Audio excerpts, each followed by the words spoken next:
वाहिगुरू जी का खालसा वाहिगुरू जी की फतेह। परम सन्मानयोग गुरु प्यारे गुरु सवारे गुरमुख जनों, सिख मिशनरी कॉलेज लुधियाना वालों चल रही ऑनलाइन गुरबत क्लास विच आप सारिਆਂ ਨੂੰ जी आया। ਅੱਜ ਦਾ ਸਾਡਾ ਵਿਸ਼ਾ ਇੱਕ ਮਹਾਨ ਵਿਦਵਾਨ ਮਹਾਨ ਸਮਾਜ ਸੁਧਾਰਕ ਮਹਾਨ ਗੁਰਸਿੱਖ ਗਿਆਨੀ ਦਿੱਤ ਸਿੰਘ ਜੀ ਦੇ ਨਾਲ ਸੰਬੰਧਿਤ ਹੈ। ਜਦੋਂ ਅਸੀਂ ਸਿੰਘ ਸਭਾ ਲਹਿਰ ਦਾ ਵਿਚਾਰ ਸ਼ੁਰੂ ਕੀਤੀ ਸੀ ਤਾਂ ਇੱਕ ਮੈਸੇਜ ਦੇ ਵਿੱਚ ਆਇਆ ਸੀ, ਗਿਆਨੀ ਦਿੱਤ ਸਿੰਘ ਜੀ ਦੀ ਜੀਵਨੀ ਬਾਰੇ ਜ਼ਰੂਰ ਸਾਡੇ ਨਾਲ ਸਾਂਝ ਕਰਨੀ ਜੀ, ਕਿਉਂਕਿ ਗਿਆਨੀ ਦਿੱਤ ਸਿੰਘ ਜੀ ਦਾ ਸੰਬੰਧ ਵੀ ਸਿੰਘ ਸਭਾ ਲਹਿਰ ਨਾਲ ਜੁੜਿਆ ਹੋਇਆ ਹੈ। ਇਸ ਵਾਸਤੇ ਅੱਜ ਅਸੀਂ ਇਹਨਾਂ ਦੇ ਜੀਵਨੀ ਬਾਰੇ ਵਿਚਾਰਾਂ ਕਰਾਂਗੇ। 19ਵੀਂ ਸਦੀ ਦੇ ਆਖਰੀ 20 ਸਾਲਾਂ ਦੇ ਵਿੱਚ ਅਖਬਾਰਾਂ ਦੇ ਵਿੱਚ ਇੱਕ ਖਬਰ ਛਪੀ, ਇੰਗਲੈਂਡ ਦੀਆਂ ਅਖਬਾਰਾਂ ਦੇ ਵਿੱਚ, ਕਿ ਸਿੱਖ ਕੌਮ ਖਤਮ ਹੋ ਰਹੀ ਹੈ ਤੇ ਆਉਣ ਵਾਲੇ 25 ਸਾਲਾਂ ਵਿੱਚ ਜਦੋਂ ਵੀ ਕਿਸੇ ਨੇ ਸਿੱਖ ਦੇ ਦਰਸ਼ਨ ਕਰਨੇ ਹੋਣਗੇ ਤਾਂ ਉਹ ਅਜਾਇਬ ਘਰ ਵਿੱਚ ਕੇਵਲ ਫੋਟੋ ਹੀ ਦੇਖ ਸਕਦੇ ਹਨ। ਲਿਖਦੇ ਵੀ ਕਿਉਂ ਨਾ, ਜਦੋਂ ਮਹਾਰਾਜਾ ਰਣਜੀਤ ਸਿੰਘ ਦੇ ਵੇਲੇ ਸਿੰਘਾਂ ਦੀ ਗਿਣਤੀ 1 ਕਰੋੜ ਤੋਂ ਵੱਧ ਸੀ, ਪਰ 1881 ਦੀ ਮਰਦਮਸ਼ੁਮਾਰੀ ਮੁਤਾਬਕ ਇਹ ਘਟ ਕੇ 18 ਲੱਖ ਦੇ ਕਰੀਬ ਹੋ ਗਈ। ਲਗਭਗ 40-45 ਸਾਲਾਂ ਦੇ ਵਿੱਚ ਹੀ ਇਹ ਸਿੱਖੀ ਦਾ ਨਿਘਾਰ ਜਿਹੜਾ ਸੀ ਹੋਇਆ। ਪਰ ਉਹਨਾਂ ਨੂੰ ਕੀ ਪਤਾ ਸੀ, ਉਹਨਾਂ ਅਖਬਾਰਾਂ ਨੂੰ, ਕਿ ਜਿਨ੍ਹਾਂ ਬਾਰੇ ਉਹ 1881 ਦੇ ਵਿੱਚ ਲਿਖ ਰਹੇ ਹਾਂ, 1881 ਵਿੱਚ ਲਿਖ ਰਹੇ ਹਾਂ, ਉਹ ਆਉਣ ਵਾਲੇ 40 ਸਾਲਾਂ ਦੇ ਵਿੱਚ ਉਸੇ ਹੀ ਹਕੂਮਤ ਨਾਲ ਟੱਕਰ ਲਵੇਗੀ ਤੇ ਟੱਕਰ ਹੀ ਨਹੀਂ ਲਏਗੀ, ਉਹਨਾਂ ਕੋਲੋਂ ਈਨ ਬਣਵਾ ਕੇ ਵੀ ਸਾਹ ਲਵੇਗੀ। ਤੇ ਹੋਇਆ ਵੀ ਇਸੇ ਤਰ੍ਹਾਂ ਹੀ। ਇਹ ਸਾਰੇ ਮਹਾਨ ਸਾਕਿਆਂ ਦਾ ਹੀਰੋ ਕੌਣ ਸੀ? ਉਹਦਾ ਜਵਾਬ ਕੇਵਲ ਹੈ ਗਿਆਨੀ ਦਿੱਤ ਸਿੰਘ ਜੀ। ਕੌਮ ਵੀ ਨਿਰਾਲੀ ਹੈ ਸਾਡੀ, ਕਮਾਲ ਦੀ ਹੈ। ਜਿੰਨੀ ਸਪਸ਼ਟ ਗੁਰਮਤ ਵਿਚਾਰਧਾਰਾ ਤੇ ਨਿਆਰਾਪਨ ਗੁਰੂ ਸਾਹਿਬਾਨ ਨੇ ਸਾਨੂੰ ਦਿੱਤਾ, ਉਹਨਾਂ ਹੀ ਭਰਮਾਂ ਵਹਿਮਾਂ ਦੇ ਵਿੱਚ ਫਸ ਕੇ ਆਪਣੀ ਹੋਂਦ ਨੂੰ ਖਤਰਾ ਪੈਦਾ ਕਰੀ ਰੱਖਦੀ ਹੈ। ਅੱਜ ਦੀ ਗੱਲ ਤਾਂ ਛੱਡੀਏ, ਅੱਜ ਤੋਂ ਤਕਰੀਬਨ 150 ਸਾਲ ਪਹਿਲਾਂ ਵੀ ਜਦੋਂ ਦੀ ਮੈਂ ਦਾਸਤਾਨ ਆਪਣਾ ਸਾਂਝੀ ਕਰ ਰਿਹਾ ਹਾਂ ਕਿ ਕੌਮ ਇਸੇ ਬਿਮਾਰੀ ਵਿੱਚ ਫਸੀ ਹੋਈ ਸੀ। ਬਿਲਕੁਲ ਇਤਿਹਾਸ ਦੁਹਰਾਉਂਦੇ ਹਨ ਆਪਣੇ ਆਪ ਨੂੰ, ਪਰ ਅਕਾਲ ਪੁਰਖ ਬੜਾ ਬੇਅੰਤ ਹੈ। ਜਦੋਂ ਸਿੱਖ ਕੌਮ ਤੇ ਭੀੜ ਆਉਂਦੀ ਹੈ, ਭੀੜ ਬਣਦੀ ਹੈ, ਤਾਂ ਉਹ ਖਾਲਸੇ ਨੂੰ ਇਸ ਭੀੜਾ ਰੂਪੀ ਅੱਗ ਵਿੱਚੋਂ ਸੋਨਾ ਬਣਾ ਕੇ ਕੱਢਦਾ ਹੈ। ਜਿਸ ਸਮੇਂ ਕੌਮ ਦਾ ਵੱਡਾ ਹਿੱਸਾ ਸਨਾਤਨੀ ਵਿਚਾਰਧਾਰਾ ਨੂੰ ਅਪਣਾ ਚੁੱਕਾ ਸੀ, ਗੁਰਮਤ ਦੇ ਸਿਧਾਂਤਾਂ ਨੂੰ ਛੱਡ ਕੇ ਅਣਜਾਣ ਹੋ ਕੇ ਡਿੱਕੇ ਡੋਲੇ ਖਾਂਦਾ, ਧੱਕੇ ਠੇਡੇ ਖਾਂਦਾ ਸੀ, ਮੁਰਦਾ ਹੀ ਨਹੀਂ ਛਾਈ ਪਈ, ਸਾਹ ਸੀਨ ਹੋਇਆ ਪਿਆ ਸੀ, ਉਸ ਸਮੇਂ ਇਸ ਨੂੰ ਅੰਗਰੇਜ਼ਾਂ ਦੀ ਗੁਲਾਮੀ, ਬਹੁ ਗਿਣਤੀ ਦਾ ਪ੍ਰਭਾਵ ਅਤੇ ਸਭ ਤੋਂ ਵੱਡਾ ਸੱਟ ਗੁਰੂ ਡੰਮ ਨੇ ਮਾਰੀ, ਦੇਹਧਾਰੀ ਬਾਬਿਆਂ ਨੇ, ਗੁਰੂ ਡੰਮ ਨੇ ਆ ਘੇਰਿਆ। ਕੌਮ ਫੁੱਟ ਦਾ ਸ਼ਿਕਾਰ ਹੋਈ, ਵੰਡੀ ਹੋਈ। ਬਿਲਕੁਲ ਹਾਲਾਤ ਨੂੰ ਜ਼ਰਾ ਵਿਚਾਰ ਕੇ ਦੇਖੋ। ਜਦੋਂ ਅਸੀਂ ਇਤਿਹਾਸ ਪੜ੍ਹਦੇ ਹਾਂ ਤਾਂ ਸਾਨੂੰ ਮੌਜੂਦਾ ਨਕਸ਼ਾ ਆਪਣੀ ਅੱਖਾਂ ਸਾਹਮਣੇ ਜ਼ਰੂਰ ਘੁਮਾਉਣਾ ਚਾਹੀਦਾ ਹੈ ਕਿ ਅੱਜ ਸਾਡੀ ਬਹੁ ਗਿਣਤੀ ਗੁਰੂ ਡੰਮ ਦੇ ਅਧੀਨ ਨਹੀਂ, ਕਿ ਕੌਮ ਅੱਜ ਫੁੱਟ ਦਾ ਸ਼ਿਕਾਰ ਨਹੀਂ, ਕਿ ਕੌਮ ਅੱਜ ਸਨਾਤਨੀ ਵਿਚਾਰਧਾਰਾ ਨੂੰ ਨਹੀਂ ਅਪਣਾ ਚੁੱਕੀ। ਅੱਜ ਸਾਡੇ ਤਿਉਹਾਰ, ਸਾਡੇ ਦਿਨ ਤਿਉਹਾਰ ਕੀ ਸਾਡੇ ਗੁਆਂਢੀ ਮਤ ਅਨੁਸਾਰ ਨਹੀਂ ਹੋ ਗਏ? ਹੋਰ ਤਾਂ ਹੋਰ, ਇਸ ਕੌਮ ਨੇ ਤਾਂ ਆਪਣਾ ਨਿਆਰਾਪਨ ਦਾ ਪ੍ਰਤੀਕ ਮੂਲ ਨਾਨਕਸ਼ਾਹੀ ਕੈਲੰਡਰ ਨੂੰ ਵੀ ਛੱਡ ਕੇ ਸਨਾਤਨੀ ਕੈਲੰਡਰ ਨੂੰ ਅਪਣਾ ਕੇ ਇਹ ਗੱਲ ਸਾਬਤ ਕਰ ਦਿੱਤੀ ਕਿ ਸਾਡਾ ਨਿਆਰਾਪਨ ਹੁਣ ਦੂਜਿਆਂ ਦੇ ਹੱਥ ਵਿੱਚ ਚਲਾ ਗਿਆ ਹੈ। ਜਦ ਕਿ ਗੁਰਮਤਿ ਦਾ ਸਿਧਾਂਤ ਬੜਾ ਸਪਸ਼ਟ ਹੈ, ਜਬ ਲਾ ਖਾਲਸਾ ਰਹੇ ਨਿਆਰਾ तब लग पे यूं मैं सारा, जब ए गहे विपरन की रीत, मैं ना करूं इनकी प्रतीत। गुरमत का सिद्धांत बड़ा स्पष्ट है। इन्ना स्पष्ट सिद्धांत होंदिया होया भी कौम उस समय जिसों की मैं इतिहास की गल आप जी नाल कर रहा हाँ, इस पोजीशन में जदों कौम होवे डावाडोल हर पासे कौम डावाडोल होई पई होवे ਤਾਂ ਉੱਥੋਂ ਇਹ ਮਹਾਨ ਗੁਰੂ ਦਾ ਯੋਧਾ ਗਿਆਨੀ ਦੇਸ ਸਿੰਘ ਹਰ ਪੱਖ ਦੇ ਉੱਤੇ ਆ ਕੇ ਖੜਾ ਹੋ ਗਿਆ, ਡਟ ਗਿਆ। ਕੀ ਸਨਾਤਨੀ ਵਿਚਾਰਧਾਰਾ, ਕੀ ਆਰੀਆ ਸਮਾਜੀ, ਕੀ ਗੁਰੂ ਵੰਸ਼ ਦੇ ਹੰਕਾਰੇ ਹੋਏ ਗੁਰੂ ਡੰਬ ਵਿੱਚ ਫਸੇ ਅਖੌਤੀ ਬਣ ਬੈਠੇ ਗੁਰੂ, ਕੀ ਤਖਤਾਂ ਦੇ ਮਹੰਤ, ਕੀ ਗੁਰਦੁਆਰਿਆਂ ਦੇ ਪੁਜਾਰੀ, ਸਾਰਿਆਂ ਨਾਲ ਟੱਕਰ ਲੈ ਕੇ ਗਿਆਨੀ ਦਿੱਤ ਸਿੰਘ ਜੀ ਨੇ ਕੌਮ ਨੂੰ ਆਪਣੇ ਪੈਰਾਂ ਦੇ ਉੱਤੇ ਖੜਾ ਕੀਤਾ। ਕਿਆ ਮਹਾਨ ਯੋਧਾ ਹੋਏਗਾ, ਕਿਤਨੀ ਖੂਬਸੂਰਤ ਵਿਚਾਰਧਾਰਾ ਉਹਦੀ ਹੋਏਗੀ। ਐਸੇ ਮਹਾਨ ਯੋਧੇ ਦੇ ਜੀਵਨ ਨੂੰ ਪੜ੍ਹਦਿਆਂ ਹੀ ਕਿਉਂ ਜਾਪਦਾ ਹੈ ਕਿ ਉਹਨਾਂ ਦੇ ਮੁਕਾਬਲੇ ਦੇ ਉੱਤੇ ਅਸੀਂ ਕੁਝ ਵੀ ਅੱਜ ਕਰਨ ਜੋਗੇ ਨਹੀਂ ਹਾਂ, ਜਾਂ ਉਹਨਾਂ ਦੇ ਗਿਆਨ ਦੇ ਸਾਹਮਣੇ ਸੂਰਜ ਨੂੰ ਦੀਵਾ ਦਿਖਾਉਣ ਵਾਲੀ ਗੱਲ ਬਣ ਜਾਂਦੀ ਹੈ। ਉਹਨਾਂ ਦੇ ਜੀਵਨ ਦੇ ਇਤਿਹਾਸ ਨੂੰ ਵਿਚਾਰ ਕਰਦਿਆਂ ਵੀ ਕਈ ਵਾਰ ਇਹ ਵੀ ਜਾਪਦਾ ਹੈ ਕਿ ਅਸੀਂ ਸਿਰਫ ਗੱਲਾਂ ਕਰਨ ਵਾਲੇ ਹਾਂ। ਉਹਨਾਂ ਦਾ ਜੀਵਨ, ਉਹਨਾਂ ਦਾ ਇਤਿਹਾਸ, ਉਹਨਾਂ ਦੇ ਅੰਦਰ ਵਿਦਵਤਾ, ਗਿਆਨ, ਉਹ ਸੂਰਜ, ਉਹਦੇ ਸਾਹਮਣੇ ਅਸੀਂ ਦੀਵੇ ਤੋਂ ਵੀ ਛੋਟੇ ਹਾਂ। ਕਿਆ ਕਮਾਲ ਦਾ ਉਹਨਾਂ ਦਾ ਜੀਵਨ ਹੈ। ਇਸ ਕੁੰਭਕਰਨੀ ਨੀਂਦ ਵਿੱਚੋਂ ਕੌਮ ਨੂੰ ਜਗਾਉਣ ਦਾ ਉਪਰਾਲਾ ਕਿਵੇਂ ਕੀਤਾ, ਅਸੀਂ ਇਸ ਕੁੰਭਕਰਨੀ ਨੀਂਦ ਵਿੱਚੋਂ ਕੌਮ ਨੂੰ ਕਿਵੇਂ ਜਗਾ ਸਕਦੇ ਹਾਂ, ਆਪਣੇ ਕਾਲੇ ਭਵਿੱਖ ਨੂੰ, ਆਉਣ ਵਾਲੇ ਭਵਿੱਖ ਨੂੰ ਜੋ ਕਾਲਾ ਨਜ਼ਰ ਆਉਂਦਾ ਹੈ ਉਹਨੂੰ ਕਿਵੇਂ ਉਜਲਾ ਬਣਾ ਸਕਦੇ ਹਾਂ, ਇਹ ਗਿਆਨੀ ਦਿੱਤ ਸਿੰਘ ਦੇ ਜੀਵਨ ਤੋਂ ਹੀ ਅਸੀਂ ਸੇਧ ਲੈ ਸਕਦੇ ਹਾਂ। ਗਿਆਨੀ ਦਿੱਤ ਸਿੰਘ ਜੀ ਦਾ ਜਨਮ 21 ਅਪ੍ਰੈਲ 1852 ਨੂੰ ਪਟਿਆਲਾ ਰਿਆਸਤ ਦੇ ਇੱਕ ਪਿੰਡ ਕਲੌੜ ਵਿੱਚ ਭਾਈ ਦੀਵਾਨ ਸਿੰਘ ਜੀ ਦੇ ਗ੍ਰਹਿ ਵਿਖੇ ਹੋਇਆ ਹੈ। ਕਲੌੜ ਪਿੰਡ ਦਾ ਜਦੋਂ ਅਸੀਂ ਇਤਿਹਾਸ ਪੜ੍ਹਦੇ ਹਾਂ, ਇਹ ਬੱਸੀ ਪਠਾਣਾ ਤੋਂ ਖਰੜ ਨੂੰ ਜਾਂਦੀ ਸੜਕ ਦੇ ਉੱਤੇ 9-10 ਕਿਲੋਮੀਟਰ ਦੇ ਕਰੀਬ ਇਹ ਪਿੰਡ ਪੈਂਦਾ ਹੈ। ਬੱਸੀ ਪਠਾਣਾ ਤੋਂ ਖਰੜ ਨੂੰ ਜਿਹੜੀ ਸੜਕ ਜਾਂਦੀ ਹੈ, ਪਿੰਡ ਕਲੌੜ ਤੇ ਆਨੰਦਪੁਰ ਇਹ ਬਿਲਕੁਲ ਨੇੜੇ ਵਸੇ ਹੋਏ ਹਨ ਤੇ ਦੋਵੇਂ ਪਿੰਡਾਂ ਨੂੰ ਆਨੰਦਪੁਰ ਕਲੌੜ ਦੇ ਸਾਂਝੇ ਨਾਲ ਨਾਲ ਵੀ ਸੱਜਿਆ ਜਾਂਦਾ ਹੈ। ਇਹਨੂੰ ਆਨੰਦਪੁਰ ਕਲੌੜ ਵੀ ਕਹਿ ਦਿੱਤਾ ਜਾਂਦਾ ਹੈ ਕਿਉਂਕਿ ਨਾਲ ਪਿੰਡ ਹਨ। ਇਸ ਤਰ੍ਹਾਂ ਆਮ ਪਿੰਡਾਂ ਵਿੱਚ ਹੁੰਦਾ ਹੀ ਹੈ। ਜਿਵੇਂ ਮੇਰਾ ਪਿੰਡ ਫੂਲਪੁਰ ਸੀ, ਪਰ ਸਾਡੇ ਨਾਲ ਦਾ ਪਿੰਡ ਬਿਲਕੁਲ ਧਨਾਲ ਪਿੰਡ ਸੀ, ਤਾਂ ਉਸ ਪਿੰਡ ਦੇ ਫੂਲਪੁਰ ਧਨਾਲ ਕਹਿ ਕੇ ਹੀ ਬੁਲਾਇਆ ਜਾਂਦਾ ਸੀ। ਬਿਲਕੁਲ ਇਸੇ ਤਰ੍ਹਾਂ ਹੀ ਆਨੰਦਪੁਰ ਕਲੌੜ, ਕਿਉਂਕਿ ਦੋ ਪਿੰਡ ਸਨ ਪਰ ਨੇੜੇ ਵਸੇ ਹੋਏ ਸਨ, ਇਹਨਾਂ ਨੂੰ ਫਿਰ ਆਨੰਦਪੁਰ ਕਲੌੜ ਦੇ ਸਾਂਝੇ ਨਾਂ ਦੇ ਨਾਲ ਬੁਲਾਇਆ ਜਾਂਦਾ ਸੀ। ਇਹਨਾਂ ਦੇ ਦੋ ਵੱਡੇ ਪਿੰਡਾਂ ਦੇ ਸਕੂਲ, ਹਸਪਤਾਲ, ਬੈਂਕ, ਡਾਕਖਾਨੇ, ਇਹ ਸਾਰੇ ਸਾਂਝੇ ਨਾਂ ਨਾਲ ਹੀ ਸੱਜੇ ਜਾਂਦੇ ਹਨ, ਅੱਜ ਵੀ ਜਾਣੇ ਜਾਂਦੇ ਹਨ। ਇਸ ਪਿੰਡ ਦੇ ਨਾਲ ਇੱਕ ਬਹੁਤ ਵੱਡਾ ਥੇ ਹੁੰਦਾ, ਮਿੱਟੀ ਦਾ ਬਹੁਤ ਵੱਡਾ ਢੇਰ, ਥੇ ਉਹਨੂੰ ਕਹਿੰਦੇ ਨੇ।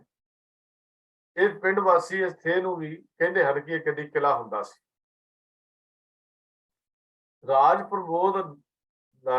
ਪ੍ਰਬੋਧ ਨਾਟਕ ਪੁਸਤਕ ਜਿਹੜੀ ਭਾਈ ਦਿੱਤ ਸਿੰਘ ਜੀ ਨੇ ਲਿਖੀ ਹੈ, ਉਹਦੇ ਵਿੱਚ ਵੀ ਪਿੰਡ ਕਲੌੜ ਦੇ ਵਿੱਚ ਕਿਲਾ ਹੋਣ ਬਾਰੇ ਉਹਨਾਂ ਨੇ ਜ਼ਿਕਰ ਕੀਤਾ ਹੈ।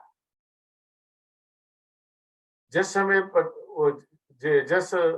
ਸਮੇਂ ਦੀ ਮੈਂ ਗੱਲ ਕਰ ਰਿਹਾ ਹਾਂ, ਪਟਿਆਲਾ ਰਿਆਸਤ ਦੇ ਰਾਜੇ ਨੇ ਆਪਣੇ ਇੱਕ ਵਿਸ਼ਵਾਸਘਾਤੀ ਲਾਲੂ ਨੂੰ ਬੰਦੀ ਬਣਾ ਕੇ ਉੱਥੇ ਰੱਖਿਆ ਹੋਇਆ ਸੀ। ਉਹਦੇ ਪੇਜ ਨੰਬਰ 56 ਦੇ ਉੱਤੇ ये लिखते ने यानी दित सिंह जी, तभी पकड़ लालू को लीना, बंदी खाने में पठ दीना, किले कलोड़ पठाया ताको, मिला अधिक दुख तां सह जाको।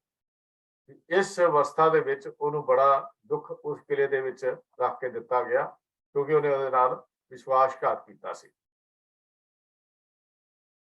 ਤੋ ਇਹ ਇੱਕ ਘਟਨਾ ਦਾ ਜ਼ਿਕਰ ਜਿਹੜਾ ਮਿਲਦਾ ਹੈ, ਇਹ ਇਤਿਹਾਸ ਦੇ ਵਿੱਚ ਸਾਨੂੰ ਮਿਲਦਾ ਹੈ। ਇਸ ਜਿਸ ਪਿੰਡ ਦੀ ਆਪਾਂ ਜ਼ਿਕਰ ਕਰ ਰਹੇ ਹਾਂ, ਪਿੰਡ ਕਲੋੜ ਦੇ ਥੇ ਦੀ ਗੱਲ ਕਰ ਰਹੇ ਹਾਂ, ਉਸੇ ਉੱਚੇ ਥੇ ਉੱਤੇ ਕਿ ਨਿੱਕੀਆਂ ਇੱਟਾਂ ਦੀ ਗੋਲ ਇਮਾਰਤ ਕਿਲੇ ਵਜੋਂ ਜਾਣੀ ਜਾਂਦੀ ਸੀ। ਨਿੱਕੀਆਂ ਇੱਟਾਂ ਮਤਲਬ ਛੋਟੀਆਂ ਇੱਟਾਂ ਹੁੰਦੀਆਂ ਸਨ, ਬਹੁਤ ਛੋਟੀ ਸਾਈਜ਼ ਦੀ ਇੱਟ ਹੁੰਦੀ ਸੀ, ਜਿਹੜੀ ਆਮ ਤੌਰ ਤੇ ਪੁਰਾਤਨ ਸਮੇਂ ਜਦੋਂ ਖੂਹ ਬਣਦੇ ਸੀ ਤਾਂ ਖੂਹ ਦੇ ਵਿੱਚ ਉਹ ਛੋਟੀ ਇੱਟ ਦੇ ਖੂਹ ਬਣਾਏ ਜਾਂਦੇ ਸੀ। ਕਿਤੇ ਵੀ ਅੱਜ ਤੁਹਾਨੂੰ ਪੁਰਾਣਾ ਖੂਹ ਮਿਲੇਗਾ ਜਾਂ ਇਮਾਰਤ ਮਿਲੇਗੀ ਬਹੁਤ ਪੁਰਾਣੀ, ਤਾਂ ਉਹਦੇ ਇੱਟ ਛੋਟੀ ਲੱਗੀ ਹੋਈ, ਪਤਲੀ ਹੁੰਦੀ ਹੈ, ਬਹੁਤ ਛੋਟੀ ਇੱਟ ਹੁੰਦੀ ਹੈ, ਉਹਦੇ 'ਚ ਲੱਗੀ ਹੋਈ ਹੁੰਦੀ ਸੀ। ਇੱਥੇ ਇਸ ਇਮਾਰਤ 'ਚ ਪਹਿਲਾਂ ਇੱਕ ਪ੍ਰਾਇਮਰੀ ਸਕੂਲ ਹੁੰਦਾ ਸੀ। ਇਹ ਸਕੂਲ ਪਹਿਲਾਂ ਲੋਅਰ ਮਿਡਲ ਹਾਈ ਤੇ ਫਿਰ ਸੀਨੀਅਰ ਸੈਕੰਡਰੀ ਸਕੂਲ ਬਣ ਗਿਆ। ਹੁਣ ਕਿਲੇ ਦੀ ਉਹ ਬਿਲਡਿੰਗ ਅੱਜ ਕੱਲ੍ਹ ਟੱਠੀ ਹੋਈ ਹਾਲਤ ਵਿੱਚ ਹੈ, ਜਿਹੜਾ ਕਿਲਾ ਸੀ। ਇਸ ਥੇ ਉੱਤੇ ਹੁਣ ਨਵੀਂ ਇਮਾਰਤ ਬਣਾਈ ਗਈ, ਜਿੱਥੇ ਸੀਨੀਅਰ ਸੈਕੰਡਰੀ ਸਕੂਲ ਹੈ। तो भाई दित सिंह जी की 100वीं याद के उत्ते स्कूल का नाम भी यानी दित सिंह memorial सरकारी सीनियर सैकंडरी स्कूल आनंदपुर कलोड़ जिहड़ा सी वो रख दिता गया। ते स्कूल का नाम भी जिहड़ा सी रख दिता गया। जदों भाई दित सिंह जी की 20वीं यादगार जो 100 साल यादगार मना रहे सन, तो स्कूल का नाम जिहड़ा सी बदल दिता। तो स्कूल के नाल ही गुरु तेग बहादुर साहब जी के नाम के उत्ते एक गुरुद्वारा साहब है। ये कहा जाता है कि गुरु जी जदों दिल्ली जाते समय कुछ समा इत्थे ठहरे सन। इंसाइक्लोपीडिया ऑफ सिखिज्म दे विच कलोड़ के इंचार्ज के अनुसार इंसाइक्लोपीडिया ऑफ सिखिज्म दे विच कलोड़ का जदों उन्होंने जिक्र किया है, तो उहदा नाल गुरु जी कीरतपुर तो मालवे के मैदानां वाल नूं जांदे थोड़ा समा इस स्थान के उत्ते रुके सन। तो थे दे नाल पिंड दी बसों है। मैं इस पिंड बारे जानकारी तुहानूं इस करके दे रहा कि इतिहासिक पक्ष तो सानूं कुछ चीज़ां दा पता होना चाहिए है। ये करनैल सिंह सोमल ने अपनी पुस्तक विच इहदा जिक्र किया है, जिथों मैं आप जी नूं हवाला दे रहा हाँ। ये पिंड दा जिक्र जिहड़ा कीता है। पिंड थे दे नाल पिंड दी बसों है।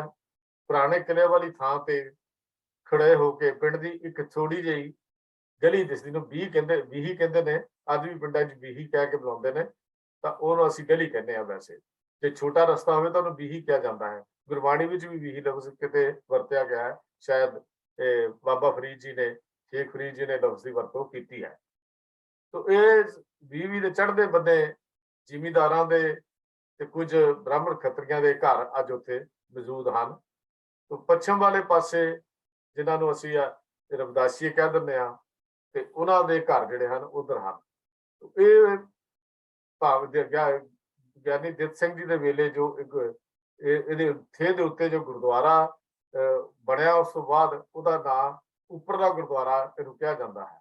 एक गुरुद्वारा थल्ले थे दे हेठां भी बनया होया, तो उहदा नाम भाई दित सिंह की यादगार वजों बनाया गया है, जिहड़ा वो है। क्यों जिस थां ते भाई साहब का पितरी घर हुंदा सी, भाई दीवान सिंह का जिथे निवास हुंदा सी, उत्थे कुछ सालों तक गुरुद्वारा जिहड़ा है वो बना दिता गया है।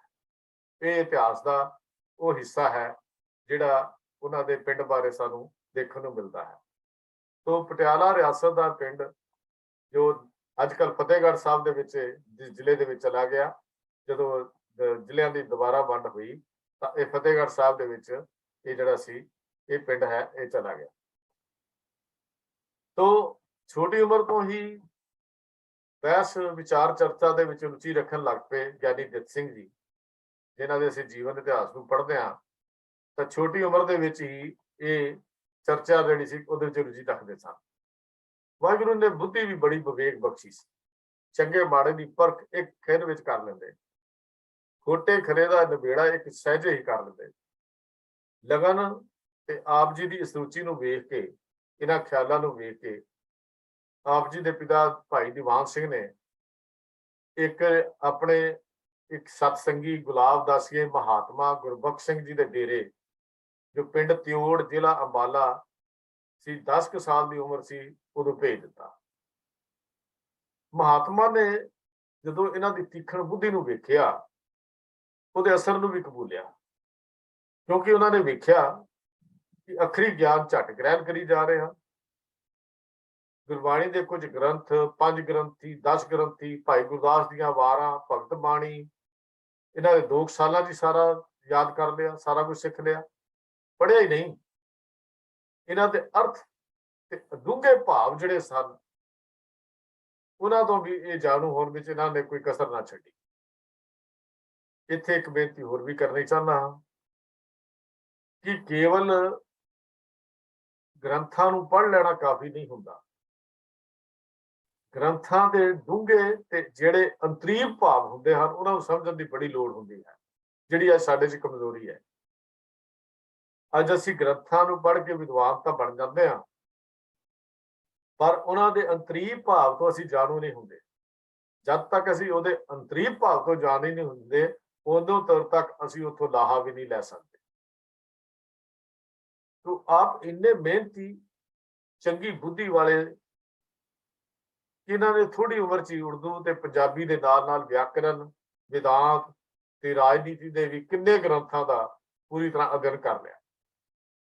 17-18 ਸਾਲ ਦੀ ਉਮਰ ਵਿੱਚ ਆਪ ਜੀ ਦੀਆਂ ਵਿਆਕਰਨ, ਵਿਦਾਂਤਕ ਬਹਿਸਾਂ ਦੀਆਂ, ਵਿਚਾਰਾਂ ਦੀਆਂ ਧੁੰਮਾਂ ਡੇਰੇ ਵਿੱਚ ਦੀ ਹੋ ਕੇ ਸਾਧਾ ਰਾਹੀਂ ਦੂਰ ਦੂਰ ਤੱਕ ਫੈਲ ਚੁੱਕੀਆਂ ਸਨ।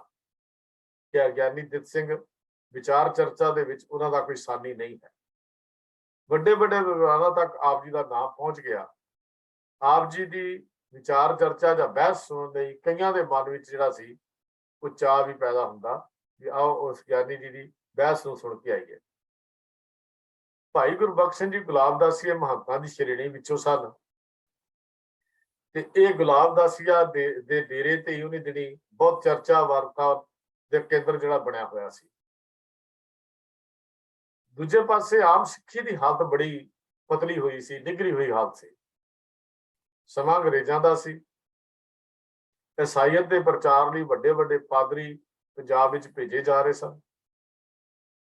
ਸਿੱਖ ਪੰਥ ਦੀ ਦਸ਼ਾ ਦੂਜੇ ਲਫ਼ਜ਼ਾਂ 'ਚ ਵਰਤਾਂ ਦੂਨ ਹਰਾਮੀ ਡੋਗਰਿਆਂ ਦੀ ਅਕਿਰਤ ਕਰਨਾ ਕਰਕੇ 1849 ਵਿੱਚ ਪੰਜਾਬ ਦਾ ਜੋ ਸਿੱਖ ਰਾਜ ਖਤਮ ਹੋ ਚੁੱਕਾ ਸੀ ਉਹਦੇ ਕਰਕੇ ਬਣਨੀ ਸ਼ੁਰੂ ਹੋਈ, ਜਿਹਦੇ ਫਲਸਰੂਪ, ਜਿਹਦੇ ਨਤੀਜੇ ਵਜੋਂ 1849 ਵਿੱਚ ਸਿੱਖ ਰਾਜ ਦੇ ਖਤਮ ਹੋਣ ਦੇ ਨਤੀਜੇ ਵਜੋਂ ਸਿੱਖ ਕੌਮ ਵਿੱਚ ਇੰਨੀ ਕੁ ਆਤਮਹੀਨਤਾ ਆ ਗਈ, ਇਨਫੀਰਿਟੀ ਕੰਪਲੈਕਸ ਜਿਹਨੂੰ ਅਸੀਂ ਕਹਿੰਦੇ ਹਾਂ, ਇੰਨਾ ਕੁ ਆ ਗਿਆ ਕਿ ਕੌਮ ਜਿਹੜੀ ਇੱਕ ਲੜਖੜਾਕ ਨਹੀਂ ਜੀਤੀ, ਰਾਜ ਭਾਗ ਚਲਾ ਗਿਆ, ਅੰਦਰੋਂ ਲੜਖੜਾ ਜਾਣਾ, ਇਨਫੀਰਿਟੀ ਕੰਪਲੈਕਸ, ਆਤਮਹੀਨਤਾ ਦੀ ਗੱਲਬਾਤ ਹੈ ਉਹ ਅੰਦਰ ਆ ਗਈ।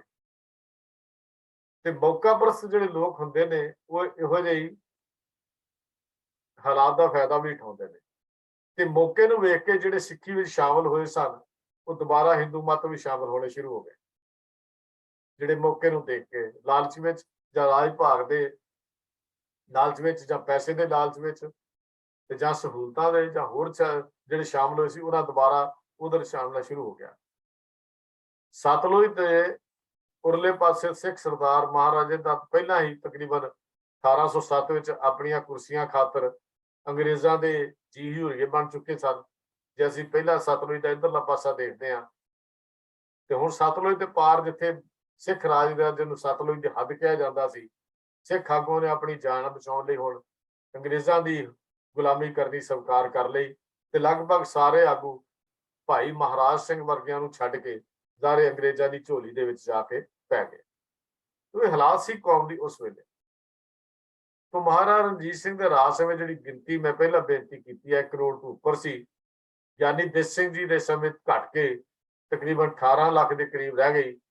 ਪੂਰੀ ਗਿਣਤੀ ਵੀ ਇਤਿਹਾਸਕਾਰਾਂ ਨੇ ਦਿੱਤੀ ਹੋਈ ਹੈ ਤੇ ਉਹਦੇ ਵਿਚਾਰ ਵੀ ਅਸੀਂ ਅੱਗੇ ਜਾ ਕੇ ਕਰਾਂਗੇ ਵੀ 18,53,429 ਜਿਹੜੀ ਮਰਦਮਸ਼ੁਮਾਰੀ 1881 ਦੀ ਹੋਈ ਉਹਦੇ ਵਿੱਚ ਇਹਦੀ ਗਿਣਤੀ 18,53,429 ਦੀ ਦੱਸੀ ਗਈ ਹੈ, ਜੋ ਮਰਦਮਸ਼ੁਮਾਰੀ 1881 ਦੀ ਹੋਈ।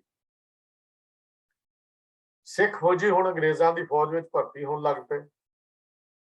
ਇਹਦੇ ਬਾਵਜੂਦ ਵੀ ਅੰਗਰੇਜ਼ ਦੀ ਇਹ ਕੋਸ਼ਿਸ਼ ਰਹੀ, ਹਕੂਮਤ ਦੀ ਕੋਸ਼ਿਸ਼ ਰਹੀ ਕਿ ਸਿੱਖਾਂ ਨੂੰ ਜਥੇਬੰਦ ਦੇ ਤੌਰ ਤੇ ਕਦੀ ਇਕੱਠੇ ਨਾ ਹੋ ਦਿੱਤਾ ਜਾਵੇ, ਇਹ ਆਰਗੇਨਾਈਜ਼ ਨਾ ਹੋ ਸਕਣ, ਜਥੇਬੰਦਕ ਨਾ ਹੋ ਸਕਣ।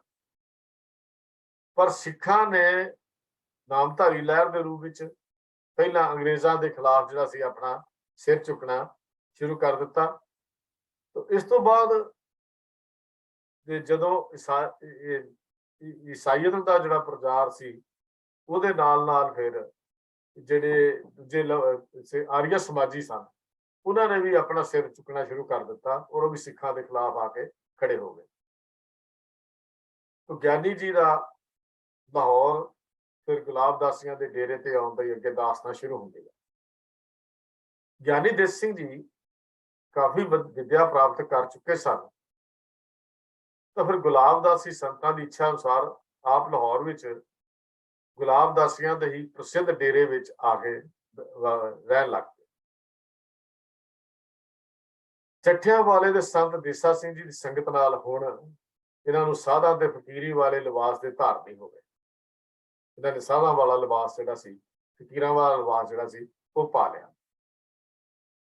ਸਭ ਤੋਂ ਪਹਿਲਾਂ ਆਪਣੇ ਗੁਲਾਬਦਾਸੀਆਂ ਦੇ ਪ੍ਰਚਾਰਕ ਦੇ ਤੌਰ ਤੇ ਹੀ ਪਬਲਿਕ ਮੀਟਿੰਗਾਂ ਵਿੱਚ ਸੰਗਤਾਂ ਦੇ ਸਾਹਮਣੇ ਆਪਣੇ ਪ੍ਰਭਾਵਸ਼ਾਲੀ ਲੈਕਚਰ ਦੇਣੇ ਸ਼ੁਰੂ ਕੀਤੇ ਤੇ ਕਈ ਵਾਰੀ ਸਵਾਦ ਮਲ ਕੇ ਬੜੀਆਂ ਵਸਾੜਾਂ ਦੇ ਵਿੱਚ ਜਾ ਕੇ ਬੈਠ ਜਾਂਦੇ, ਭਜਨ ਦੀ ਬੰਦਗੀ ਦੀ ਕਰਨ ਦੀ ਕੋਸ਼ਿਸ਼ ਕਰਦੇ।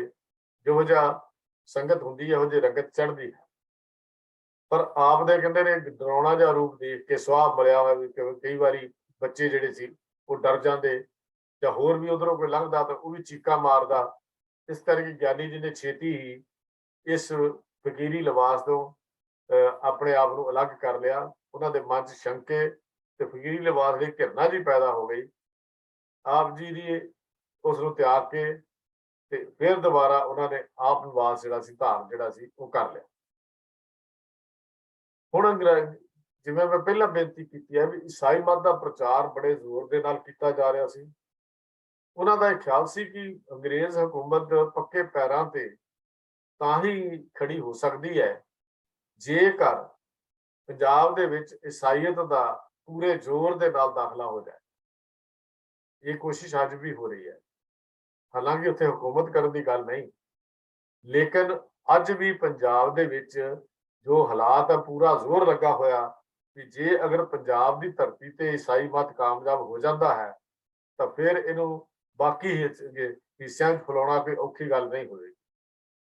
ਅੱਜ ਏਸ਼ੀਆ ਦਾ ਸਭ ਤੋਂ ਵੱਡਾ ਚਰਚ ਗਿਰਜਾ ਘਰ ਜਿਹੜਾ ਉਹ ਜਲੰਧਰ ਦੇ ਨੇੜੇ ਬਣਾਇਆ ਜਾ ਰਿਹਾ ਹੈ, ਜਿੱਥੇ 3-4 ਕਿਲੋਮੀਟਰ ਦੀ ਵਿੱਥ ਤੇ ਪਿੰਡ ਖਾਂਬਰਾ ਹੈ, ਜਿਹਦੀ ਜ਼ਮੀਨ ਲੈ ਕੇ ਤਕਰੀਬਨ 50 ਏਕੜ ਜ਼ਮੀਨ ਖਰੀਦ ਕੇ ਏਸ਼ੀਆ ਦਾ ਬਿਗੇਸਟ ਚਰਚ ਜਿਹੜਾ ਹੈ ਉੱਥੇ ਬਣਾਉਣ ਦੀ ਅੱਜ ਜੋ ਚਰਚਾ ਹੋ ਰਹੀ ਜਾਂ ਬਣਾਇਆ ਜਾ ਰਿਹਾ, ਤਕਰੀਬਨ ਬਣ ਕੇ ਤਿਆਰ ਹੀ ਹੋ ਚੁੱਕਾ ਹੈ। ਜਦੋਂ ਮੈਂ ਲਾਸਟ ਟਾਈਮ ਗਿਆ ਸੀ ਤਾਂ ਕਾਫੀ ਉਸਾਰੀ ਉਹਦੀ ਹੋ ਚੁੱਕੀ ਸੀ। ਤੋ ਇਸ ਪ੍ਰਚਾਰ ਦਾ ਹੁਣ ਜਵਾਬ ਦੇਣ ਲਈ ਪਹਿਲਾਂ ਪੰਜਾਬ ਵਿੱਚ ਆਰੀਆ ਸਮਾਜ ਦੀ ਲਹਿਰ ਹੋਣੀ ਚਾਹੀਦੀ, ਕਿਉਂਕਿ ਉਹਨਾਂ ਨੂੰ ਵੀ ਖਤਰਾ ਜਾਪਦਾ ਸੀ ਈਸਾਈਅਤ ਤੋਂ।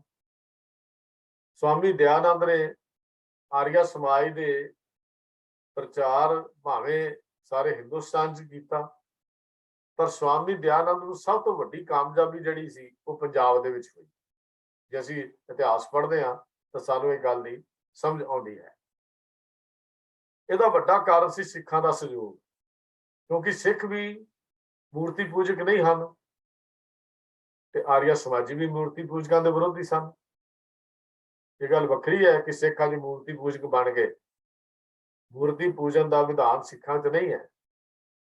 ਮੈਂ ਤਾਂ ਬੜਾ ਹੈਰਾਨ ਹਾਂ, ਇੱਕ ਆਪਣੇ ਆਪ ਨੂੰ ਸਕਾਲਰ ਕਹਾਉਣ ਵਾਲੇ ਨੇ ਇੱਕ ਅਕਾਲ ਤਖਤ ਦੇ ਜਥੇਦਾਰ ਨੂੰ ਹੁਣੇ ਚਿੱਠੀ ਲਿਖੀ ਕੋਈ ਦਿਨ ਪਹਿਲਾਂ, ਜਿਹੜੀ ਸੋਸ਼ਲ ਮੀਡੀਆ ਤੇ ਵੀ ਆਈ ਜੀ। ਅਕਾਲ ਤਖਤ ਸਾਹਿਬ ਦੇ ਉੱਤੇ ਗੁਰੂ ਹਰਗੋਬਿੰਦ ਸਾਹਿਬ ਜੀ ਦੀ ਪਹਿਲਾਂ ਤਸਵੀਰ ਲੱਗੀ, ਉਹ ਦੁਬਾਰਾ ਲਾਣੀ ਚਾਹੀਦੀ ਹੈ।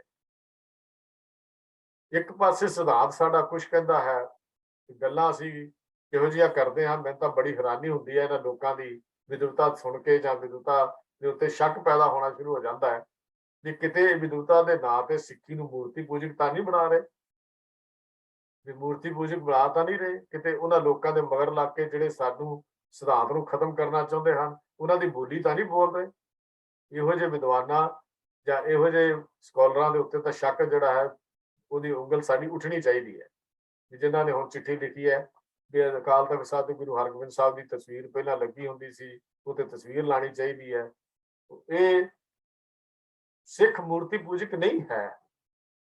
ਸਿੱਖ ਨਾ ਕਾਗਜ਼ ਦੀਆਂ ਮੂਰਤੀਆਂ ਨੂੰ ਪੂਜਦਾ, ਸਿੱਖ ਨਾ ਪੱਥਰ ਦੀਆਂ ਮੂਰਤੀਆਂ ਨੂੰ ਪੂਜਦਾ, ਸਿੱਖ ਘਰ ਦੇ ਵਿੱਚ ਲੱਗੀਆਂ ਤਸਵੀਰਾਂ ਨੂੰ ਵੀ ਨਹੀਂ ਪੂਜਦਾ। ਮੈਂ ਬੇਨਤੀ ਕਰਾਂ, ਮਾਫ ਕਰਨਾ ਜੀ, ਮੈਂ ਬਹੁਤ ਸਾਰੇ ਸਿੱਖ ਪਰਿਵਾਰਾਂ ਨੇ ਗੁਰੂਆਂ ਦੀਆਂ ਮੂਰਤੀਆਂ ਨੂੰ, ਕਾਗਜ਼ਾਂ ਦੀਆਂ ਮੂਰਤੀਆਂ ਨੂੰ ਘਰ 'ਚ ਰੱਖ ਕੇ ਉਹਨੂੰ ਧੂਪ ਬੱਤੀਆਂ ਵੀ ਕਰਦੇ ਹਨ। ਉਹ ਬਹੁਤ ਸਾਰੇ ਵਪਾਰੀ ਦੁਕਾਨਾਂ ਤੇ ਜਾ ਕੇ ਸਵੇਰੇ ਕਿੰਨਾ ਸਮਾਂ ਹੱਥ 'ਚ ਬੱਤੀਆਂ ਲੈ ਕੇ ਉਹਨਾਂ ਦੇ ਉੱਤੇ ਮੂਰਤੀਆਂ ਦੇ ਕੇ ਘੁਮਾਉਂਦੇ ਰਹਿੰਦੇ ਹਨ। ਸਾਰਾ ਦਿਨ ਲੋਕਾਂ ਦੀ ਛਿੱਲ ਲਾਓ, ਸਵੇਰ ਨੂੰ ਮੂਰਤੀ ਅੱਗੇ ਆਪਣੀ ਅਗਰਬੱਤੀ ਘੁਮਾ ਕੇ ਤੇ ਸਾਰਾ ਕੰਮ ਪੂਰਾ ਕਰ ਲਓ। ਸਿੱਖ ਮੂਰਤੀ ਪੂਜਕ ਨਹੀਂ ਹੈ। ਬਾਰ-ਬਾਰ ਸਾਹਿਬ ਮੈਂ ਬੇਨਤੀ ਇਹ ਕਰ ਰਿਹਾ ਹਾਂ, ਸਿੱਖ ਇੱਕ ਅਕਾਲ ਦਾ ਹੈ ਪੁਜਾਰੀ, ਪੂਜਾ ਅਕਾਲ ਕੀ, ਪਰਚਾ ਸ਼ਬਦ ਦਾ, ਦੀਦਾਰ ਖਾਲਸੇ ਦਾ। ਇਹ ਸਿੱਖੀ ਸਿਧਾਂਤ ਹੈ। ਸਿੱਖੀ ਸਿਧਾਂਤ ਮੂਰਤੀ ਪੂਜਕਾਂ ਦਾ ਸਿਧਾਂਤ ਨਹੀਂ ਹੈ। ਤੋ ਆਰੀਆ ਸਮਾਜੀ ਵੀ ਮੂਰਤੀ ਪੂਜਾ ਦੇ ਵਿਰੋਧੀ ਸਨ। ਇਸ ਲਈ ਪੰਜਾਬ ਵਿੱਚ ਆਰੀਆ ਸਮਾਜੀਆਂ ਨੂੰ ਲਹਿਰ ਚਲਾਉਣ ਵਿੱਚ ਸਿੱਖਾਂ ਨੇ ਬਹੁਤ ਹਿੱਸਾ ਜਿਹੜਾ ਸੀ ਉਹ ਪਾਇਆ। ਭਾਈ ਜਵਾਹਰ ਸਿੰਘ ਜੀ ਜੋ ਰੇਲਵੇ ਦੇ ਵਿੱਚ ਨੌਕਰੀ ਕਰਦੇ ਸਨ, ਉਹ ਆਰੀਆ ਸਮਾਜੀਆਂ ਦੇ ਪਹਿਲੇ ਸਕੱਤਰ ਸੈਕਟਰੀ ਜਿਹੜੇ ਸੀ ਬਣੇ। ਉਸ ਵੇਲੇ ਇਹਨਾਂ ਦਾ ਸਿਰਫ ਅਸਾਈਅਤ, ਕਿਉਂਕਿ ਆਰੀਆ ਸਮਾਜੀ ਸਿਰਫ ਅਸਾਈਅਤ ਦੇ ਖੰਡਨ ਦੇ ਉੱਤੇ ਹੀ ਜ਼ੋਰ ਦਿੰਦੇ ਸਨ। ਜਦੋਂ ਆਰੀਆ ਸਮਾਜੀ ਲੀਡਰ ਸਵਾਮੀ ਦਇਆਨੰਦ ਪਹਿਲੀ ਵਾਰ ਲਾਹੌਰ ਆਏ ਤਾਂ ਉਹਨਾਂ ਨੇ ਜੋ ਲੈਕਚਰ ਕਰਨਾ ਸੀ, ਤਕਰੀਰ ਕਰਨੀ ਸੀ, ਉਹ ਗੁਰਦੁਆਰਾ ਡੇਰਾ ਸਾਹਿਬ ਵਿੱਚ ਹੀ ਸਿੱਖਾਂ ਨੇ ਪ੍ਰਬੰਧ ਕੀਤਾ। ਪਹਿਲੀ ਵਾਰੀ ਪ੍ਰਬੰਧ ਵੀ ਜਿਹੜਾ ਸੀ ਗੁਰਦੁਆਰਾ ਡੇਰਾ ਸਾਹਿਬ ਲਾਹੌਰ ਜਿਹੜਾ ਹੈ, ਉੱਥੇ ਉਹਦਾ ਪ੍ਰਬੰਧ ਜਿਹੜਾ ਸੀ ਸਿੱਖਾਂ ਨੇ ਕੀਤਾ। ਗਿਆਨੀ ਦਿੱਤ ਸਿੰਘ ਜੀ ਭਾਈ ਜਵਾਹਰ ਸਿੰਘ ਜੀ ਦੇ ਕਾਫੀ ਗੂੜੇ ਮਿੱਤਰ ਸਨ, ਦੋਸਤ ਸਨ। ਇਹਨਾਂ ਦੇ ਹੀ ਸਵਾਮੀ ਦਇਆਨੰਦ ਨਾਲ ਇਹਨਾਂ ਦਾ ਸੰਪਰਕ ਹੋ ਗਿਆ। ਬਚਨ ਵਿਲਾਸ ਕੀਤੇ। ਸਵਾਮੀ ਦਇਆਨੰਦ ਜੀ ਜਾਣ ਗਏ ਕਿ ਜੇ ਇਹ ਬੰਦਾ ਸਾਡੇ ਵਿਰੁੱਧ ਹੋ ਗਿਆ ਤਾਂ ਇਹਨਾਂ ਦੀਆਂ ਦਲੀਲਾਂ ਦਾ ਜਵਾਬ ਦੇਣਾ ਸਾਡੇ ਲਈ ਬੜਾ ਮੁਸ਼ਕਲ ਹੋ ਜਾਏਗਾ। ਸੋ ਉਹਨਾਂ ਨੇ ਗਿਆਨੀ ਜੀ ਨੂੰ ਬੜਾ ਸਨਮਾਨ ਦਿੱਤਾ। ਇਸ ਗੱਲ ਨੇ ਮਨਾਉਣ ਤੇ ਪੂਰਾ ਜ਼ੋਰ ਲਾਤਾ ਕਿ ਉਹ ਮੈਦਾਨ ਵਿੱਚ ਆ ਕੇ ਆਰੀਆ ਸਮਾਜੀਆਂ ਦਾ ਸਾਥ ਦੇਣ। ਗਿਆਨੀ ਦਿੱਤ ਸਿੰਘ ਜੀ ਜਿਨ੍ਹਾਂ ਗੁਲਾਬਦਾਸੀ ਸੰਤਾਂ ਦੇ ਸਭ ਤੋਂ ਪਹਿਲਾਂ ਪ੍ਰਚਾਰਕ ਬਣੇ ਸਨ, ਉਹਨਾਂ ਗੁਲਾਬਦਾਸੀਆਂ ਨੇ ਹੀ ਸਭ ਤੋਂ ਪਹਿਲਾਂ ਆਰੀਆ ਸਮਾਜੀਆਂ ਦਾ ਪ੍ਰਭਾਵ ਕਬੂਲ ਕਰਕੇ ਉਹਨਾਂ ਦਾ ਪੈਰੋਕਾਰ ਬਣਨਾ ਜਿਹੜਾ ਪ੍ਰਵਾਨ ਕਰ ਲਿਆ ਸੀ। ਗਿਆਨੀ ਜੀ ਵੀ ਕੁਝ ਚਿਰ ਉਹਨਾਂ ਦੇ ਪ੍ਰੋਗਰਾਮ ਦਾ ਮੁਤਾਬਕ ਹੀ ਆਰੀਆ ਸਮਾਜੀਆਂ ਦੇ ਨਾਲ ਮਿਲ ਕੇ ਕੰਮ ਕਰਦੇ ਰਹੇ। ਹੁਣ ਗਿਆਨੀ ਜੀ ਦਾ ਪੰਥ ਸੇਵਾ ਦੇ ਵਿੱਚ ਕਿਵੇਂ ਦਾਖਲਾ ਹੁੰਦਾ ਹੈ। ਲਾਹੌਰ ਚ ਰਹਿੰਦਿਆਂ ਗਿਆਨੀ ਜੀ ਦੀ ਓਰੀਐਂਟਲ ਕਾਲਜ ਦੇ ਪ੍ਰੋਫੈਸਰ ਗੁਰਮੁਖ ਸਿੰਘ ਜੀ ਦੇ ਨਾਲ ਇੱਕ ਵਾਰ ਮੁਲਾਕਾਤ ਹੋਈ। ਪ੍ਰੋਫੈਸਰ ਬੜੇ, ਗੁਰਮੁਖ ਸਿੰਘ ਜੀ ਦਾ ਜ਼ਿਕਰ ਆਪਾਂ ਸਿੰਘ ਸਭਾ ਲਹਿਰ ਥੋੜਾ ਜਿਹਾ ਕੀਤਾ ਸੀ, ਬੜੇ ਸੂਝਵਾਨ, ਦੂਰਦ੍ਰਿਸ਼ਟ, ਭਵਿੱਖ ਦੀ ਨਜ਼ਰ ਰੱਖਣ ਵਾਲੇ ਗੁਰਸਿੱਖ ਪਿਆਰੇ ਸਨ। ਉਹਨਾਂ ਨੇ ਜ਼ੋਰ ਦਿੱਤਾ, ਗਿਆਨੀ ਦਿੱਤ ਸਿੰਘ ਜੀ ਤੁਸੀਂ ਗਿਆਨੀ ਦੀ ਪ੍ਰੀਖਿਆ ਪਾਸ ਕਰ ਲਓ। ਤੇ ਫਿਰ ਇੱਥੇ ਉਹਨਾਂ ਕੋਲ ਲਾਹੌਰ ਆ ਕੇ ਮੇਰੇ ਕੋਲ ਲੈਣ, ਤੁਸੀਂ ਮੇਰੇ ਕੋਲ ਆ ਜਾਓ, ਗਿਆਨੀ ਦੀ ਪ੍ਰੀਖਿਆ ਪਾਸ ਕਰੋ ਤਾਂ ਕਿ ਅਸੀਂ ਤੁਹਾਡੇ ਬਾਰੇ ਹੋਰ ਜਾਣ ਸਕੀਏ। ਪ੍ਰੋਫੈਸਰ ਗੁਰਮੁਖ ਸਿੰਘ ਜੀ ਦੀ ਸੰਗਤ ਦੇ ਨਾਲ ਗਿਆਨੀ ਜੀ ਦੇ ਉੱਤੇ ਸਿੱਖੀ ਦਾ ਪ੍ਰਭਾਵ ਜਿਹੜਾ ਸੀ ਉਹ ਪੈ ਗਿਆ। ਕਿਉਂਕਿ ਗਿਆਨੀ ਗੁਰਮੁਖ ਸਿੰਘ, ਮੈਂ ਪਹਿਲਾਂ ਬੇਨਤੀ ਕੀਤੀ, ਬਹੁਤ ਪਿਆਰੇ ਗੁਰਸਿੱਖ ਸਨ। ਆਪ ਗੁਰਸਿੱਖੀ ਜੀਵਨ ਦੇ ਉਸ ਢਾਂਚੇ ਵਿੱਚ, ਸੰਚੇ ਦੇ ਵਿੱਚ ਹੌਲੀ ਹੌਲੀ ਢਲਣ ਲੱਗ ਪਏ। ਵਿਦਵਾਨ ਤਾਂ ਪਹਿਲੇ ਹੀ ਬਹੁਤ ਸਨ। ਗੁਰਮਤਿ ਫਿਲਾਸਫੀ ਦੇ ਮਹਾਨ ਸਿਧਾਂਤਾਂ ਨੇ ਇਹਨਾਂ ਦੀ ਕਾਇਆ ਕਲਪ ਕਰਕੇ ਰੱਖ ਦਿੱਤੀ। ਵਿਦਵਤਾ ਦੇ ਨਾਲ ਜਦੋਂ ਗੁਰਮਤਿ ਸਿਧਾਂਤਾਂ ਦੀ ਪਾਨ ਚੜ ਗਈ ਤਾਂ ਜੀਵਨ ਇੱਕਦਮ ਬਦਲ ਗਿਆ। 1 ਸਾਲ 'ਚ ਗਿਆਨੀ ਪਾਸ ਕਰ ਲਈ। ਉਸ ਵੇਲੇ ਗਿਆਨੀ ਦੀ ਪੜ੍ਹਾਈ ਅੱਜ ਦੀ ਵਾਂਗ ਕਿਸੇ ਕਹਾਣੀਆਂ ਦੀ ਪੜ੍ਹਾਈ ਨਹੀਂ ਸੀ ਹੁੰਦੀ। ਗੂੜ ਗਿਆਨ ਦਾ ਸਮਝਣਾ ਪੈਂਦਾ ਸੀ, ਮਸਾਲਾ ਪੜ੍ਹਨਾ ਪੈਂਦਾ ਸੀ। ਜਦੋਂ ਗਿਆਨੀ ਦੀ ਪੜ੍ਹਾਈ ਦੀ ਗੱਲ ਕਰ ਰਿਹਾ ਹਾਂ, ਅੱਜ ਤੋਂ 150 ਸਾਲ ਪਹਿਲਾਂ ਦੀ ਜਿਹੜੀ ਇਤਿਹਾਸਕ ਜਦੋਂ ਅਸੀਂ ਪੜ੍ਹਦੇ ਹਾਂ, ਗਿਆਨੀ ਦਾ ਸਿਲੇਬਸ ਦੇਖਦੇ ਹਾਂ ਤਾਂ ਉਹਦੇ 'ਚ ਕਹਿ ਕਿਸੇ ਕਹਾਣੀਆਂ ਨਹੀਂ ਸੀ ਹੁੰਦੀਆਂ ਜਿਹੜੀਆਂ ਅੱਜ ਕੱਲ੍ਹ ਕਿਸੇ ਕਹਾਣੀਆਂ ਦੇ ਨਾਲ ਹੀ ਕੰਮ ਚਲਾ ਲਿਆ ਜਾਂਦਾ ਹੈ। ਉਹਦੇ 'ਚ ਸ੍ਰੀ ਗੁਰੂ ਗ੍ਰੰਥ ਸਾਹਿਬ ਜੀ ਦੇ ਗੂੜ ਭਾਵਾਂ ਨੂੰ ਸਮਝਣਾ ਆਮ ਅਰਥਾਂ ਤੋਂ ਜਾਣੂ ਹੋਣ ਦੀ ਲੋੜ ਪੈਂਦੀ ਸੀ ਉਸ ਗਿਆਨੀ ਦੀ ਪੜ੍ਹਾਈ ਦੇ ਵਿੱਚ। ਇਸੇ ਲਈ ਗੁਰਮਤਿ ਫਿਲਾਸਫੀ ਦੇ ਲੈਕਚਰਾਂ ਦਾ ਪ੍ਰਬੰਧ ਗਿਆਨੀ ਦੇ ਵਿੱਚ ਕੀਤਾ ਜਾਂਦਾ ਸੀ। ਗਿਆਨੀ ਜੀ ਨੇ ਗਿਆਨੀ ਦਿੱਤ ਸਿੰਘ ਜੀ ਨੇ ਗਿਆਨੀ ਦੀ ਪ੍ਰੀਖਿਆ ਵਿੱਚ ਚੰਗੇ ਨੰਬਰਾਂ ਦੇ ਨਾਲ ਆਪਣਾ ਪਾਸ ਕੀਤੀ ਤੇ ਪ੍ਰੋਫੈਸਰ ਗੁਰਮੁਖ ਸਿੰਘ ਜੀ ਦੇ ਕਹਿਣ ਦੇ ਉੱਤੇ ਜ਼ੋਰ ਦੇਣ ਦੇ ਉੱਤੇ ਉਸੇ ਕਾਲਜ ਵਿੱਚ ਹੀ ਮਨੁੱਖਤਾ ਦੇ ਗੁਣਾਂ ਦੇ ਉੱਤੇ ਹਿਊਮਨ ਵੈਲਿਊਜ਼ ਜਿਹਨੂੰ ਅਸੀਂ ਕਹਿੰਦੇ ਆ ਲੈਕਚਰ ਦੇਣ ਲੱਗ ਪਏ ਕਿ ਹਿਊਮਨ ਵੈਲਿਊਜ਼ ਕੀ ਹੁੰਦੀਆਂ ਨੇ, ਉੱਥੇ ਲੈਕਚਰ ਦੇਣ ਲੱਗ ਪਏ। ਉਦੋਂ ਤੋਂ ਆਪ ਜੀ ਦੀ ਬੋਲਣ ਸ਼ਕਤੀ ਜਿਹੜੀ ਸੀ ਹੋਰ ਵੀ ਵੱਧ ਗਈ। ਜਦੋਂ ਕਾਲਜਾਂ ਵਿੱਚ ਜਾ ਕੇ ਲੈਕਚਰ ਕਰਨਾ ਹੋਵੇ ਉਹ ਵਿਦਵਤਾ, ਉਹ ਢੰਗ, ਉਹ ਸਾਰਾ ਕੁਝ ਬਦਲ ਜਾਂਦਾ ਹੈ। ਤਾਂ ਗਿਆਨੀ ਗੁਰਮੁਖ ਸਿੰਘ ਜੀ ਦੇ ਕਹਿਣ ਦੇ ਉੱਤੇ ਉਸੇ ਕਾਲਜ ਵਿੱਚ ਹੀ ਜਿੱਥੇ ਇਹਨਾਂ ਨੇ ਗਿਆਨੀ ਦੀ ਪੜ੍ਹਾਈ ਕੀਤੀ ਸੀ ਕਿ ਹਿਊਮਨ ਵੈਲਿਊਜ਼ ਦੇ ਉੱਤੇ ਇਹੋ ਕਹਿ ਲਈਏ ਕਿ ਮਨੁੱਖਤਾ ਦੇ ਗੁਣਾਂ ਦੇ ਉੱਤੇ ਲੈਕਚਰ ਜਿਹੜਾ ਸੀ ਉਹ ਦੇਣ ਲੱਗ ਪਏ। ਤਾਂ ਉੱਥੇ ਫਿਰ ਇਹਨਾਂ ਦੇ ਸਿੱਖੀ ਦੇ ਉੱਤੇ ਜਾਂ ਸਿੱਖੀ ਦੇ ਗੁਣਾਂ ਦਾ ਜਿਹੜਾ ਛਾਪ ਛਾਇਆ ਇਹਨਾਂ ਦੇ ਉੱਤੇ ਹੋਰ ਛਾ ਗਏ। ਫਿਰ ਇਸੇ ਕਾਲਜ ਵਿੱਚ ਆਪ ਨੂੰ ਪੱਕੇ ਤੌਰ ਦੇ ਉੱਤੇ ਧਾਰਮਿਕ ਅਧਿਆਪਕ ਪ੍ਰੋਫੈਸਰ ਦੀ ਡਿਊਟੀ ਦਿੱਤੀ ਗਈ ਇਸੇ ਕਾਲਜ ਵਿੱਚ ਹੀ, ਜਿਸ ਨੂੰ ਆਪ ਨੇ ਇੰਨੀ ਯੋਗਤਾ ਨਾਲ ਨਿਭਾਇਆ ਕਿ 2 ਸਾਲਾਂ ਵਿੱਚ ਹੀ ਆਪ ਜੀ ਦੀ ਵਿਦਵਤਾ ਦੀਆਂ ਧੁੰਮਾਂ ਜਿਹੜੀਆਂ ਸੀ ਉਹ ਪੈ ਗਈਆਂ। ਇੱਕ ਵਿਦਵਤਾ ਤੇ ਦੂਜੇ ਪਾਸੇ ਪ੍ਰੋਫੈਸਰ ਗੁਰਮੁਖ ਸਿੰਘ ਜੀ ਦੀ ਸੰਗਤ। ਇਹ ਤਾਂ ਸੋਨੇ ਤੇ ਸੁਹਾਗੇ ਵਾਲੀ ਗੱਲ ਹੋਈ। ਆਪ ਜੀ ਦੀ ਪ੍ਰਸਿੱਧਤਾ ਜਿਹੜੀ ਸੀ ਗਿਆਨੀ ਦਿੱਤ ਸਿੰਘ ਦੀ ਜਿਹਨੂੰ ਅਸੀਂ ਪ੍ਰਸਿੱਧਤਾ ਕਹਿੰਦੇ ਆ ਉਹ ਹੋਣੀ ਸ਼ੁਰੂ ਹੋ ਗਈ। ਆਰੀਆ ਸਮਾਜੀਆਂ ਦੀ ਲਹਿਰ ਨੂੰ ਸੁਧਾਰਕ ਤੇ ਈਸਾਈਆਂ ਦੇ ਉਲਟ ਸਮਝ ਕੇ ਸਿੱਖ ਅਜੇ ਵੀ ਸਵਾਮੀ ਦਿਆਨੰਦ ਦੇ ਵਿਰੋਧੀ ਨਹੀਂ ਸਨ ਬਣੇ ਤੇ ਹਰ ਥਾਂ ਤੇ ਸਿੱਖਾਂ ਵੱਲੋਂ ਉਹਨਾਂ ਦਾ ਸਵਾਗਤ ਹੀ ਜਿਹੜਾ ਕੀਤਾ ਜਾ ਰਿਹਾ ਸੀ। ਪਰ ਸਿਆਣੇ ਤੇ ਦੂਰਦੇਸ਼ੀ ਸਿੱਖਾਂ ਨੇ ਸਵਾਮੀ ਦਿਆਨੰਦ ਦੇ ਪ੍ਰਚਾਰ ਨੂੰ ਸਿੱਖਾਂ ਲਈ ਬੜਾ ਮਾਰੂ ਮਹਿਸੂਸ ਕਰਨਾ ਸ਼ੁਰੂ ਕਰ ਦਿੱਤਾ, ਕਿਉਂਕਿ ਇੱਕ ਤਾਂ ਇਹਨਾਂ ਦੀ ਫਿਲਾਸਫੀ ਇੱਕ ਅਕਾਲ ਪੁਰਖ ਦੀ ਬਜਾਏ ਕੇਵਲ ਕੁਦਰਤ ਤੱਕ ਸੀਮਤ ਸੀ ਤੇ ਦੂਜਾ ਮੁੰਡਨ, ਇਹ ਪੱਕੇ ਹਾਮੀ ਸਨ ਮੁੰਡਨ ਕਰਨ ਦੇ। ਸਿੱਖ ਦੂਰਦ੍ਰਿਸ਼ਟ ਜਿਹੜੇ ਸਨ ਪ੍ਰੋਫੈਸਰ ਗੁਰਮੁਖ ਸਿੰਘ ਜੀ ਤੇ ਹੋਰ ਵਿਦਵਾਨ ਉਹ ਇਹ ਗੱਲ ਨੂੰ ਸਮਝ ਗਏ ਕਿ ਜੇ ਇਹਨਾਂ ਦਾ ਸਾਥ ਲੰਬਾ ਚੱਲ ਰਿਹਾ, ਇਹਨਾਂ ਦੀ ਰੰਗਤ ਸਾਡੇ ਤੇ ਚੜ੍ਹਦੀ ਗਈ ਤਾਂ ਸਿੱਖੀ ਸਰੂਪ ਜਿਹੜਾ ਹੈ ਖਤਮ ਹੋ ਜਾਏਗਾ। ਸਿੱਖੀ ਸਰੂਪ ਕਿਵੇਂ ਜਾ ਕੇ ਰਹਿ ਸਕਦਾ ਹੈ, ਕਿਉਂਕਿ ਮੁੰਡਨ ਤਾਂ ਕਰਾਉਂਦੇ ਸਨ ਤੇ ਦੂਜਾ ਕੁਦਰਤ ਦੀ ਪੂਜਾ ਦੀ ਵਿਧਾਨ ਸੀ, ਉਹਨਾਂ ਰੱਬ ਨੂੰ ਹੋਂਦ ਨੂੰ ਨਹੀਂ ਸੀ ਮੰਨਦੇ। ਅੱਜ ਵੀ ਬਹੁਤ ਸਾਰੇ ਸਾਡੇ ਅੰਦਰ ਐਸੇ ਹਨ ਜਿਹੜੇ ਕੁਦਰਤ ਦੀ ਗੱਲ ਕਰਦੇ ਨੇ। ਕਾਦਰ ਤੇ ਕੁਦਰਤ 2 ਚੀਜ਼ਾਂ ਹਨ। ਕੁਦਰਤ ਸੈਕੰਡਰੀ ਹੈ, ਕਾਦਰ ਸਭ ਤੋਂ ਪਹਿਲਾਂ ਹੈ।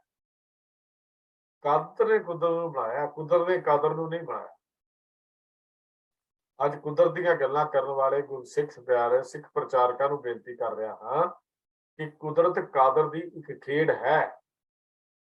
ਆਪੀ ਨੇ ਆਪ ਸਾਜੋ, ਆਪੀ ਨੇ ਰਚਿਓ ਨਾਉ, ਦੁਈ ਕੁਦਰਤ ਸਾਜੀਏ ਕਰ ਆਸਨ ਡਿਠੋ ਚਾਓ। ਉਹਦੇ ਕੁਦਰਤ ਦੇ ਨਜ਼ਾਰੇ ਨੂੰ ਆਪ ਵੇਖਦਾ ਹੈ, ਇਹਦੇ ਵਿੱਚ ਆਸਨ ਲਾ ਕੇ। ਪਰ ਕੁਦਰਤ ਕੁਛ ਨਹੀਂ ਹੈ, ਕੁਦਰਤ ਬਣਾਈ ਹੋਈ ਕਾਦਰ ਦੀ ਖੇਡ ਹੈ ਤੇ ਖੇਡ ਜਦੋਂ ਮਰਜ਼ੀ ਸੰਕੋਚ ਸਕਦਾ ਹੈ ਕਾਦਰ, ਕਿਉਂਕਿ ਜਿਹੜੀ ਚੀਜ਼ ਕਾਦਰ ਦੀ ਬਣਾਈ ਹੋਈ ਹੈ ਕਾਦਰ ਉਸ ਨੂੰ ਖਤਮ ਨਹੀਂ ਕਰ ਸਕਦਾ ਹੈ। ਅਸੀਂ ਕੁਦਰਤ ਤੱਕ ਸੀਮਤ ਹੋ ਕੇ ਅੱਜ ਗੱਲਾਂ ਨਾ ਕਰੀਏ, ਕੁਦਰਤ ਤੋਂ ਉੱਠ ਕੇ ਕਾਦਰ ਦੀ ਹੋਂਦ ਦੀ ਗੱਲ ਕਰਨੀ ਕਰੀਏ ਤੇ ਸਾਡਾ ਸਿੱਖ ਮਤ ਕੁਦਰਤ ਨੂੰ, ਕੁਦਰਤ ਦੇ ਵਿੱਚ ਰਹਿੰਦੇ ਹੋਏ ਕਾਦਰ ਦੀ ਗੱਲਾਂ ਕਰਨ ਦੇ ਲਈ ਸਾਨੂੰ ਪ੍ਰੇਰਦਾ ਹੈ। ਉਹ ਜਿਹੜਾ ਆਰੀਆ ਸਮਾਜੀ ਮਤ ਸੀ ਉਹ ਵੀ ਕਾਦਰ ਦੀ ਹੋਂਦ ਨੂੰ ਨਹੀਂ ਸੀ ਮੰਨਦਾ, ਉਹ ਕੁਦਰਤ ਦੇ ਤੱਕ ਹੀ ਸੀਮਤ ਸੀ। ਪਰ ਸਿੱਖਾਂ ਦੀ ਕਿਉਂਕਿ ਹਮਾਇਤ ਸੀ, ਦਿਆਨੰਦ ਦਾ ਹੌਸਲਾ ਬੜਿਆ ਸੀ, ਹੰਕਾਰ ਦੀ ਟੀਸੀ ਤੇ ਜਾ ਪਹੁੰਚਿਆ। ਇੱਥੋਂ ਤੱਕ ਗੱਲ ਆਉਂਦੀ ਹੈ, ਇਤਿਹਾਸ ਇਹ ਗੱਲ ਲਿਖਦਾ ਹੈ ਕਿ ਸਾਧੂ ਦਿਆਨੰਦ ਆਪਣੇ ਆਪ ਨੂੰ ਰੱਬ ਜੇ ਮੰਨਣ ਲੱਗ ਪਏ ਤੇ ਹਰ ਇੱਕ ਬੰਦੇ ਨਾਲ ਬਹਿਸ ਮਾਸਲੇ ਸ਼ੁਰੂ ਕਰ ਦਿੱਤੇ। ਜਿਹਦੇ ਜੀ ਆਇਆ ਉਹ ਬੋਲੀ ਗਿਆ। ਇੱਕ ਉਦਾਹਰਨ ਮੈਂ ਜ਼ਰੂਰ ਜੋ ਦੀ ਲਿਖਤ ਵਿੱਚੋਂ ਹੈ ਉਹ ਮੈਂ ਸਾਂਝੀ ਜ਼ਰੂਰ ਕਰਾਂਗਾ। ਜਿਹੜੇ ਗੁਰੂ ਸਾਹਿਬਾਨ ਦੇ ਵਿਰੁੱਧ ਉਹਨੇ ਕਬੋਲ ਬੋਲੇ ਤੇ ਗ੍ਰੰਥ ਸਤਿਆਰਥ ਪ੍ਰਕਾਸ਼ ਵਿੱਚ ਗੁਰੂ ਸਾਹਿਬਾਨ ਦੇ ਵਿਰੁੱਧ ਬਹੁਤ ਗੱਲਾਂ ਲਿਖ ਦਿੱਤੀਆਂ। ਕੁਝ ਉਦਾਹਰਨਾਂ ਮੈਂ ਜ਼ਰੂਰ ਸਾਂਝੀਆਂ ਕਰਨੀ ਚਾਹੁੰਦਾ ਹਾਂ। सत्यार्थ प्रकाश विच लिखा गया, नानक जी का आशा तो अच्छा था परंतु विद्या कुछ भी नहीं थी। हाँ, भाषा उस देश की जो ग्रामों की है उसे जानते थे। वेद आदि शास्त्र और संस्कृत कुछ भी नहीं जानते थे। ये गुरु नानक साहब के बारे लिख रहे हैं। मैं वो जिक्र आप जी ना कर रहा आर्य समाजियों का ग्रंथ सत्यार्थ प्रकाश। जो जानते होते तो निरभय शब्द को निर्भव क्यों लिखते। और इसका दृष्टांत उनका बनाया संस्कृति स्त्रोत है। चाहते थे कि मैं संस्कृत में भी पग अड़ाऊं, परंतु बिना पढ़े संस्कृत कैसे आ सकता है। हाँ, उन ग्रामीणों के सामने कि जिन्होंने संस्कृत का कभी सुना भी नहीं था, संस्कृति बनाकर संस्कृत के पंडित बन गए होंगे, विद्वान बन गए होंगे। भला ये बात अपने मान प्रतिष्ठा और अपनी प्रख्याति की इच्छा के बिना कभी ना करते। उनको अपनी शुभ की इच्छा अवश्य थी, नहीं तो जैसी भाषा जानते थे कहते रहते और यह भी कह देते कि मैं संस्कृत नहीं पढ़ा। जब कुछ अभिमान था तो मान प्रतिष्ठा के लिए कुछ दम्भ भी किया ही होगा और खंड भी किया ही होगा। इसलिए उनके ग्रंथ में यहाँ तहाँ वेदों की निंदा और उस्तत भी है, क्योंकि जो ऐसा ना करते तो उनसे भी कोई वेद का अर्थ पूछता। जब ना आता तब प्रतिष्ठा नष्ट होती।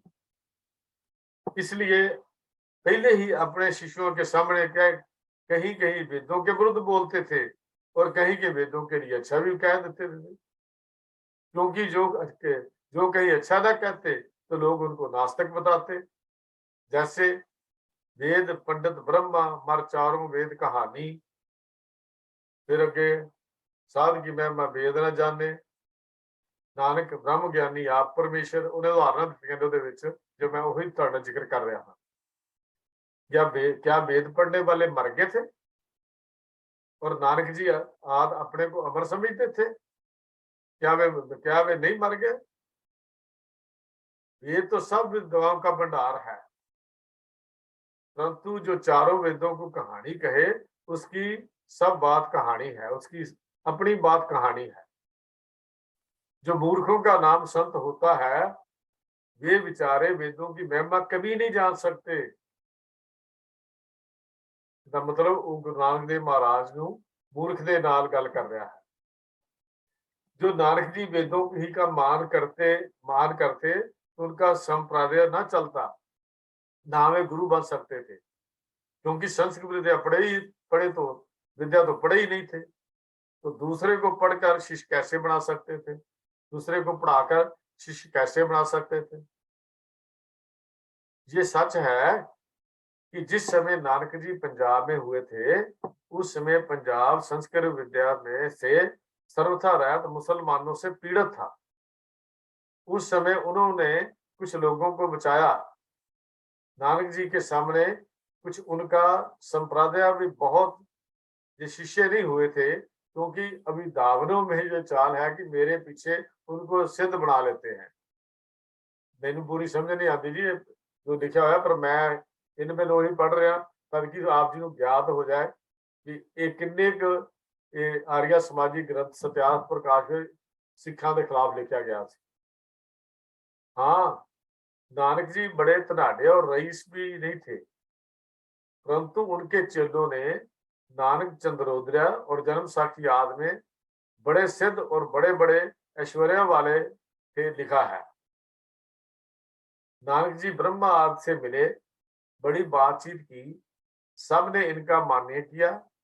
नानक जी को ब्याह में बहुत से घोड़े रथ हाथी सोने चांदी मोती पन्ना आदि रत्नों से जुड़े हुए अमूल्य रत्नों का पारावार ना था लिखा है। भला ये गपोड़े नहीं तो क्या है? इसमें इनके चेलों का दोष है, नानक जी का नहीं। दूसरा, जो उनके पीछे उनके लड़के से उदासी चले और रामदास आदि से निर्मले, कितने ही गद्दी वालों ने भाषा बनाकर ग्रंथ में रखी है। अर्थात इनका गुरु गोविंद सिंह जी 10वां हुआ, उनके पीछे उस ग्रंथ में किसी की भाषा नहीं मिलाई, किंतु वहां तक के जितने छोटे छोटे पुस्तक थे उन सब को इकट्ठे करके जिद बंधवा दी। इन लोगों ने भी नानक जी के पीछे बहुत सी भाषा बनाई, कितनों ही ने नाना प्रकार के पुराणों की मिथ्या कथा के तुले बना दिए, परंतु ब्रह्म ज्ञानी आप परमेश्वर बन के उस पर कर्मोपासना छोड़कर इनके शिष्य जुटते आए। इसने बहुत बिगाड़ कर दिया। नहीं, जो नानक जी ने कुछ भक्ति विशेष ईश्वर की लिखी थी उसे करते आते तो अच्छा होता। अब उदासी कहते हैं हम बड़े, निर्मले कहते हैं हम बड़े, अकाली तथा सूत्र सहाई कहते हैं स्वरूपुरी हम हैं, बड़े हम हैं। इनमें गोविंद सिंह सूरवीर हुए, जो मुसलमानों ने उनके पुरुषाओं को बहुत सा दुख दिया था, उनसे बैर लेना चाहते थे, परंतु इनके पास कोई सामग्री ना थी। उधर मुसलमानों की बादशाही पर प्रज्वलित थी हो रही थी। इन्होंने एक वर्ष चंद करवाया, प्रसिद्धि की कि मुझको देवी ने बार बार खड़क दिया है कि तुम मुसलमानों से लड़ो, तुम्हारा विजय विजय होगा। बहुत से लोग उनके साथी हो गए। उन्होंने, जैसे वाम मार्गियों ने, पंचमहाकार ने, चिकित्रों ने पंच संस्कार चलाए, वैसे पंच प्रकार चला दिए। इनके पंच प्रकार युद्ध के उपयोगी थे। एक केश अर्थात जिसके रखने से लड़ाई में लकड़ी और तलवार से कुछ बचावट हो। दूसरा कंगन, जो सिर के ऊपर पगड़ी में अकाली लोग रखते हैं, और हाथ में कड़ा, जिसके हाथ और सिर पर जिससे हाथ और सिर बच सके। तीसरा काछ, अर्थात जानू के ऊपर एक जंघिया, जो दौड़ने और कूदने में अच्छा होता है। बहुत करके अखाड़े के मल और नट भी इसके लिए धारण करते हैं, जिसके शरीर का मर्म स्मान बचा रहे और अटकाव ना हो। चौथा कंगा, जिसे केस सुधारते हैं। पांचवा काचू, कर्द, जिससे शत्रु से भेड़ भड़काव होने से लड़ाई में काम आवे। इसलिए यह रीत गोविंद सिंह जी ने अपनी बुद्धिमता से उस समय के लिए की थी। अब इस समय में उनका रखना कुछ उपयोगी नहीं है, परंतु जब अब जो युद्ध के प्रयोजन के लिए बातें करते हैं उनको धर्म के साथ मान ली है। मूर्ति पूजा तो नहीं करते, किंतु उसके विशेष ग्रंथ की पूजा करते हैं। क्या ये मूर्ति पूजा नहीं है? किसी जड़ पदार्थ के सामने सिर झुकाना व उसकी पूजा करनी सब मूर्ति पूजा है। जैसे मूर्ति वालों ने अपनी दुकान जमाकर जीविका ठंडी की है, वैसे इन लोगों ने भी कर ली है। जैसे पुजारी लोग मूर्ति का दर्शन कराते भेंट चढ़वाते हैं, वैसे नानकपंथी लोग ग्रंथ की पूजा करते कराते भेंटा भी चढ़वाते हैं। अर्थात मूर्ति पूजा वाला जितना वेद का मान्या करते हैं, उतना ये लोग ग्रंथ साहब वाले नहीं करते। हाँ, ये कहा जा सकता है कि इन्होंने वेदों को ना सुना ना देखा, क्या करें? जो सुनने और देखने में आवे तो बुद्धिमान लोग, जो कि हठी दुराग्रह नहीं है, वो सब संप्रदाय वाले वेद मत में आ जाते हैं। परंतु इन सब ने भोजन का बखेड़ा बहुत सा हटा दिया है। जैसे इसको हटाया, वैसे विषय शक्ति दुर्मार्ग की हटाकर वेद मत की उन्नति करे तो बहुत अच्छी बात है। सत्यार्थ प्रकाश संमत 1939 विक्रमी। 1939 संमत ਜਿਹੜਾ ਹੈ, ਇਸ ਤੋਂ 57 ਸਾਲ ਆਪਾਂ ਪਿੱਛੇ ਨੂੰ ਚੱਲ ਜਾਈਏ ਤਾਂ ਤਕਰੀਬਨ 1882 ਦੀ ਇਹ ਜ਼ਿਕਰ ਜਿਹੜਾ ਹੈ ਸਾਲ ਬਣੇਗਾ, ਜਿਹੜਾ ਜਦੋਂ ਇਸ ਸਤਿਆਰਥ ਪ੍ਰਕਾਸ਼ ਦੇ ਵਿੱਚ ਇਹ ਗੱਲ ਜਿਹੜੀ ਮੈਂ ਤੁਹਾਡੇ ਨਾਲ ਸਾਂਝੀ ਕੀਤੀ ਹੈ ਉਸ ਗ੍ਰੰਥ ਵਿੱਚ ਪੂਰੀ ਤਰ੍ਹਾਂ ਲਿਖੀ ਮਿਲਦੀ ਹੈ। तो इत्थों समझ लेना चाहिए है कि आर्या समाजी मत सिखां दा किवें विरोधी उस वेले चलदा सी और किन्ना कुछ उन्होंने कूड़ अपने उस ਵਿੱਚ ਲਿਖਿਆ ਹੋਇਆ ਹੈ। ਤੋ ਨਾਮਧਾਰੀ ਲਹਿਰ ਜੋ ਚੱਲੀ ਸੀ ਉਹਦੇ ਸਿੱਖਾਂ ਦੇ ਅੰਦਰ ਇੱਕ ਹੋਰ ਬਿਮਾਰੀ ਵੀ ਆ ਬੜੀ, ਉਹ ਸੀ ਗੁਰੂ ਡੰਮ ਦਾ ਬੋਲਬਾਲਾ। ਚੱਲੀ ਤਾਂ ਚੰਗੇ ਲਈ ਸੀ, ਪਰ ਚਲਦਿਆਂ ਚਲਦਿਆਂ ਜਿਹੜਾ ਕੂੜ ਦਾ ਪਸਾਰਾ ਉਹ ਹਮੇਸ਼ਾ ਹੋ ਜਾਂਦਾ ਹੈ। ਉਹ ਫਿਰ ਗੁਰੂ ਡੰਮ ਦਾ ਬੋਲਬਾਲਾ ਉੱਥੇ ਵੀ ਆ ਗਿਆ। ਇੱਕ ਪਾਸੇ ਨਿਰੰਕਾਰੀ, ਦੂਜੇ ਪਾਸੇ ਨਾਮਧਾਰੀ, ਤੀਜੇ ਪਾਸੇ ਗੁਰੂ ਵੰਸ਼ਾਂ ਦੇ ਵਿੱਚੋਂ ਪੈਦਾ ਕੀਤੇ ਹੋਏ ਸਾਹਿਬਜ਼ਾਦੇ। ਇਹ ਬਾਬਾ ਖੇਮ ਸਿੰਘ ਜੀ ਬੇਦੀ ਜੋ ਗੁਰੂ ਵੰਸ਼ ਵਿੱਚੋਂ ਮੰਨਦੇ ਸਨ, ਹਰ ਥਾਂ ਸਿੱਖ ਸੰਗਤਾਂ ਅੰਦਰ ਅਜਿਹਾ ਪ੍ਰਚਾਰ ਹੀ ਕਰ ਰਹੇ ਸਨ ਕਿ ਉਹਨਾਂ ਦੀ ਇਸ ਗੱਲ ਵਿੱਚ ਕੋਈ ਸਿੱਖ ਰਾਜੇ ਮਹਾਰਾਜਿਆਂ ਦਾ ਸ਼ਾਮਲ ਹੋ ਜਾਣਾ, ਉਹਨਾਂ ਦੀ ਹਾਂ ਵਿੱਚ ਹਾਂ ਮਿਲਾਉਣਾ ਉਹਨਾਂ ਦੀ ਪ੍ਰਸਿੱਧੀ ਦਾ ਕਾਰਨ ਜਿਹੜਾ ਬਣ ਗਿਆ ਸੀ। ਇੱਕ ਹਾਲਾਤ ਦੀ ਜ਼ਿਕਰ ਕਰਦੇ ਹਾਂ, ਹੋਰ ਥੋੜਾ ਜਿਹਾ ਦੇਖ ਲਈਏ। 1873 ਦੇ ਅਖੀਰ ਦੇ ਉੱਤੇ ਈਸਾਈਅਤ ਦੇ ਹੜ੍ਹ ਦੇ ਅੰਦਰ ਮਿਸ਼ਨ ਸਕੂਲ ਅੰਮ੍ਰਿਤਸਰ ਦੇ 4 ਲੜਕੇ ਈਸਾਈ ਬਣਨ ਹੀ ਲੱਗੇ ਸਨ ਕਿ ਸਿੱਖ ਸੰਗਤਾਂ ਨੂੰ ਪਤਾ ਲੱਗ ਗਿਆ। ਸਿੱਖਾਂ ਨੇ ਬੜਾ ਬੁਰਾ ਬਣਾਇਆ, ਬੜੀਆਂ ਕੋਸ਼ਿਸ਼ਾਂ ਮਗਰੋਂ ਉਹਨਾਂ ਲੜਕਿਆਂ ਨੂੰ ਪਤਿਤ ਹੋਣੋਂ ਬਚਾ ਲਿਆ, ਪਰ ਇਸ ਗੱਲ ਨੇ ਸਿੱਖਾਂ ਨੂੰ ਅੰਦਰੋਂ ਡੁੱਬ ਦਿੱਤਾ ਤੇ ਉਹਨਾਂ ਨੇ ਮਹਿਸੂਸ ਕੀਤਾ ਕਿ ਜੇ ਇਸ ਲਹਿਰ ਦਾ ਮੁਕਾਬਲਾ ਕਰਨ ਲਈ ਕੋਈ ਚਾਰਾ ਨਾ ਕੀਤਾ ਗਿਆ ਤਾਂ ਆਉਣ ਵਾਲਾ ਸਮਾਂ ਬੜਾ ਹੀ ਖਤਰਨਾਕ ਹੋਏਗਾ। ਇਹ ਗੱਲ 1873 ਦੇ ਅੰਤ ਦੀ ਹੈ, ਜਦੋਂ ਗਿਆਨੀ ਗੁਰਮੁਖ ਸਿੰਘ ਜੀ ਤੇ ਹੋਰ ਸੱਜਣ ਇਸ ਫੀਲਡ ਵਿੱਚ ਆ ਚੁੱਕੇ ਸਨ। ਮੈਂ ਬੇਨਤੀ ਕਰਾਂ, ਉਦੋਂ ਤਾਂ 4 ਪਤਿਤ ਹੋਣ ਨਹੀਂ ਚੱਲੇ ਸਨ ਤੇ ਸਿੱਖਾਂ ਦੇ ਅੰਦਰ ਕਰੰਟ ਪੈਦਾ ਹੋ ਗਿਆ। ਅੱਜ ਤਾਂ ਪਤਾ ਨਹੀਂ ਕਿੰਨਾ ਕੁ ਲੋਕ ਪਤਿਤ ਹੋ ਗਏ। ਹੋਰ ਤਾਂ ਹੋਰ ਛੱਡੀਏ, ਆਪਣੇ ਪਰਿਵਾਰਾਂ ਵੱਲ ਹੀ ਝਾਤ ਮਾਰ ਲਈਏ, ਉੱਥੇ ਵੀ ਪਤਿਤ ਨੇ ਆ ਕੇ ਪੈਰ ਪਸਾਰ ਲਏ। ਅੱਜ ਅਸੀਂ ਫੈਸ਼ਨ ਦੇ ਨਾਂ ਤੇ ਜਾਂ ਪੱਛਮੀ ਸਮਾਜ ਦੇ ਨਾਂ ਤੇ ਜਾਂ ਇੱਥੋਂ ਦੀ ਕਲਚਰ ਦੇ ਨਾਂ ਦੇ ਉੱਤੇ ਅਸੀਂ ਆਪਣੇ ਆਪ ਨੂੰ ਸਰੂਪ ਦੇ ਪੱਖੋਂ ਵੀ ਬਹੁਤ ਥੱਲੇ ਸੁੱਟ ਲਿਆ ਹੈ। ਬੇਨਤੀ ਕਰਾਂ, ਸਰੂਪ ਨਿਸ਼ਾਨੀ ਹੁੰਦੀ ਹੈ ਕਿਸੇ ਕੌਮ ਦੀ। ਜੇ ਉਹਦਾ ਸਰੂਪ ਹੀ ਨਹੀਂ ਹੋਵੇਗਾ, ਸਿਧਾਂਤ ਦੀ ਵੈਲਿਊ ਕਿੱਥੋਂ ਹੋਏਗੀ? ਸਰੂਪ ਸਾਡੇ ਸਿਧਾਂਤ ਦਾ ਬੁਲਾਰਾ ਹੈ। ਸਾਡੇ ਸਰੂਪ ਵਿੱਚੋਂ ਸਾਡਾ ਸਿਧਾਂਤ ਬੋਲਦਾ ਹੈ। ਸਾਡੇ ਦਸਤਾਰ ਵਾਲੇ ਸਰੂਪ ਨੂੰ ਦੇਖ ਕੇ ਸਮਝ ਆਉਂਦੀ ਹੈ ਸਿੱਖ ਹੈ ਔਰ ਗੁਰੂ ਦੀ ਸਿੱਖਿਆ ਤੇ ਚੱਲਣ ਵਾਲਾ ਹੋਏਗਾ।